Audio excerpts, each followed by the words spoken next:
প্রধান উপদেষ্টার পদত্যাগের গুঞ্জন গতকাল থেকে শোনা যাচ্ছে।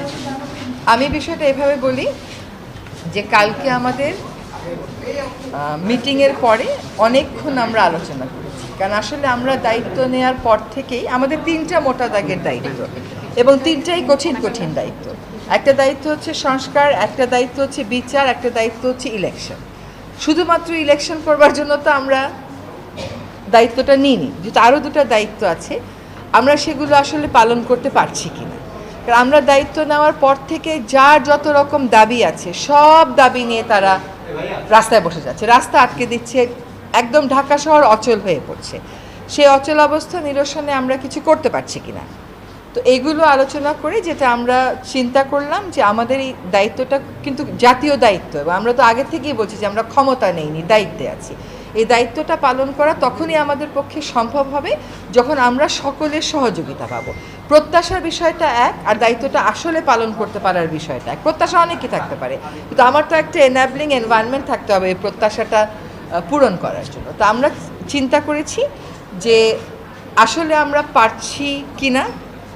এই যে প্রতিবন্ধকতাগুলো হচ্ছে আমাদের এই বড় দাগের 3টা দায়িত্ব পালন করার জন্য, এই প্রতিবন্ধকতাগুলোকে আমরা কিভাবে মোকাবেলা করব, আদৌ মোকাবেলা করতে পারবো কিনা, যদি মোকাবেলা করতে পারি কিভাবে করব, যদি মোকাবেলা করতে না পারি তাহলে আমাদের কি করণীয় হবে, আমরা সকলে মিলে এটা চিন্তা করছি। আর প্রধান উপদেষ্টা যদি কোনো সিদ্ধান্ত নেন কোনো ব্যাপারে, আমি প্রথম থেকেই বলে এসেছি যে উনি একটা সময় দিয়েছেন, ডিসেম্বর থেকে জুনের মধ্যে নির্বাচন হবে, তার একদিনও এদিক সেদিক হওয়ার কোনো সুযোগ আমাদের পক্ষ থেকে নেই। কাজে এইগুলো নিয়ে অন্য ধরনের কোনো কথা বলারও কোনো সুযোগ হওয়া উচিত ছিল না, কারণ বারবারই বলা হচ্ছে যে একটা সময়সীমা দিয়ে দেওয়া হয়েছে। এখন কিছু কিছু গুরু দায়িত্ব তো আছে, সেগুলো পালনের সাথেও তো মাসের একটা সম্পর্ক থাকতে পারে। তো ওনার যদি কোনো কিছু বলার থাকে, আমি নির্বাচনের প্রশ্নেও বলেছি, দায়িত্ব পালনের প্রশ্নেও বলেছি, ওটা আপনারা ওনার থেকেই শুনবেন।